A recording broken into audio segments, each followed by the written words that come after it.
Quelque part dans les Deux-Sèvres, vit le plus grand collectionneur de vin au monde. Tel un ermite, Michel-Jacques Chasseuil s'est construit ici son petit paradis sous terre. Derrière des grilles et portes blindées, après avoir déambulé dans un long tunnel, apparaissent des centaines de caisses, un couloir de raisin noir, et soudain, en un éclair et un petit tour de clé, là nous entendons un sanctuaire. 25 mètres de long, avec les caisses les plus prestigieuses de Bourgogne et de Bordeaux. Donc là, nous avons tous les grands crus au Magnum, Mouton Rothschild, Latour, Margaux, Lafite, Aubryon, Ozone, Lafleur, Pétrus. Tous les Pétrus, 80 millésimes différents depuis 1914. Lille Lacoste, qui m'avait à faire les aiguières des années 30 où on buvait les Pétrus. Depuis 50 ans, Michel Chasseuil connaît tous les propriétaires, tous les domaines, tous les premiers crus classés, dont Yquem.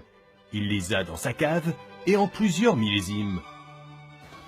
De 1900 à nos jours, 1811, 1821 et 1847. L'Impérial, 6 litres, Mouton 82. Dans quelques décennies, ça aura une valeur historique. Pendant près de 30 ans, Michel Chasseuil a travaillé chez Dassault Aviation comme chaudronnier, puis dessinateur industriel. En parallèle, il réalisait cette collection et la continue aujourd'hui. Ça me permet de garder une certaine vivacité, d'énergie et puis d'occupation, au lieu de me morfondre dans ma chaise en disant « Ah, j'ai 75 berges », vous voyez. J'ai commencé en 1976 en Mélacantie. À l'époque, on me vendait 10 caisses. Et maintenant, je suis obligé de pleurer pour en avoir une caisse. Parce qu'ils éliminent petit à petit les particuliers pour être remplacés par les Chinois, les Brésils, le Mexique. Maintenant, il y a des milliardaires partout. Avec ses amis collectionneurs et dégustateurs, ils se sont permis d'ouvrir il y a quelques années à Paris ces millésimes mythiques. Quand on est à Taïwan, là on disait qu'est-ce qu'on va boire? Ben on va boire tous les 28. Alors on était un club de 10, on amenait chacun des bouteilles de notre cave, tous les 28. Et comme tous les grands amateurs de vin, il a aussi toutes les formes de verre, à Bourgogne, Champagne, Bordeaux et à liqueur. Vous êtes là, vous prenez votre verre et vous... Et on boit, on communie avec le vin. Dans son antre, dont la clé est dans un coffre à la banque, plus de 40 000 bouteilles dorment, environ 40 millions d'euros. La température y est idéale, entre 10 et 15 degrés, l'hygrométrie aussi, 80%, une cave qu'il a construite de ses propres mains. Mon père était maçon. J'ai dit, je vais faire 5 mètres par jour. Ben, après tout, en un mois, je vais faire le tour de la cave. C'est pas la mer à boire. J'ai pris mon choc. Et puis, allez hop, j'ai commandé 5000 parpaings. Et j'ai fait un mur, tout le tour. Après, j'aurais fait un deuxième, à 20 cm. Et j'ai fait bourrer de béton. Un écrin pour des flacons rares. Voici d'ailleurs la bouteille la plus chère sur le marché, vendue plus de 14 000 € en 2015.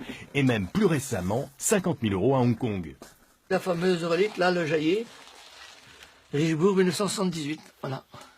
Je l'ai eu il y a 20 ans, à l'époque, j'en ai bu une avec M. Jaillet, et puis j'en ai acheté 2 bouteilles. J'aurais dû prendre la caisse. Ça valait 30 €. Pedro Jiménez 1944. Bouteille numéro 1. Nombre de bouteilles produites, 1. Un travail de bénédictin, écumant les salles des ventes, les caves des propriétés, pour acheter ici, récupérer là, cette série de grands millésimes de Bordeaux en magnum. En bouteille, avoir du cheval blanc 47, Margaux 1900, Mouton 45, c'est déjà bien. Mais avoir un magnum, c'est exceptionnel. Et avoir le magnum de toute la série des premiers grands crus classés 1855, ça c'est introuvable. C'est une question de patience, il m'a fallu 50 ans. Aujourd'hui, Michel Chasseuil est devenu quasiment un personnage public. Sa passion, il la partage avec un grand de ce monde, le prince Albert II de Monaco, qui est venu visiter sa cave en 2012. Le prince de Monaco, quand il arrive là, il me dit « Monsieur, c'est avec beaucoup de fierté que nous venons de visiter votre muséum. Et je dois vous dire que j'ai fait 2 fois le tour du monde. J'ai vu 2 fois les 7 merveilles du monde. » Il me dit, ça me fait beaucoup plaisir, vous êtes dans les 5 meilleures des merveilles du monde. Sa notoriété lui a aussi valu des déboires. En 2014, il a été braqué, séquestré dans sa cave par des malfrats. Ceux-ci voulaient la clé du sanctuaire. Heureusement pour lui, elle était à la banque. Ils m'ont tapé, moi je me souviens, je tombais par terre, ils me relevaient. J'ai pris le coup de ma vie, moi. Je vous dis, je rigole maintenant, mais il fallait voir les gants noirs, les cagoules, les mecs. Le vieux, la clé, BAM! Je suis en forme parce que j'ai survécu et c'est moi qui ai gagné. Ils sont partis avec mes Ray-Ban, 3-4 caisses de pinard. Et la queue entre les jambes, comme on dit. Michel Chasseuil a décidé de créer une fondation à qui il lègue sa collection. Il va ouvrir prochainement sur sa propriété un musée du vin. J'ai l'idée, la cave, le terrain, les plans qui vont être entre ici et le Grand Chêne, là-bas au fond. Là, c'est le reliquaire Napoléon. J'ai les lettres Bonaparte Napoléon, mais ça, c'est ce que buvait Napoléon à Sainte-Hélène. 1912. C'est le patrimoine de la France et du monde viticole qu'il souhaite aujourd'hui exposer et offrir au grand public, à travers ces vieux flacons, dont le plus ancien remonte à 1732. J'aimerais en faire une sorte de Louvre du vin. C'est 3 siècles de mémoire du génie de l'homme et des merveilles de la nature. Son rêve intime serait de voir classer sa collection au patrimoine immatériel de l'humanité. Une sacrée histoire que celle de se passionner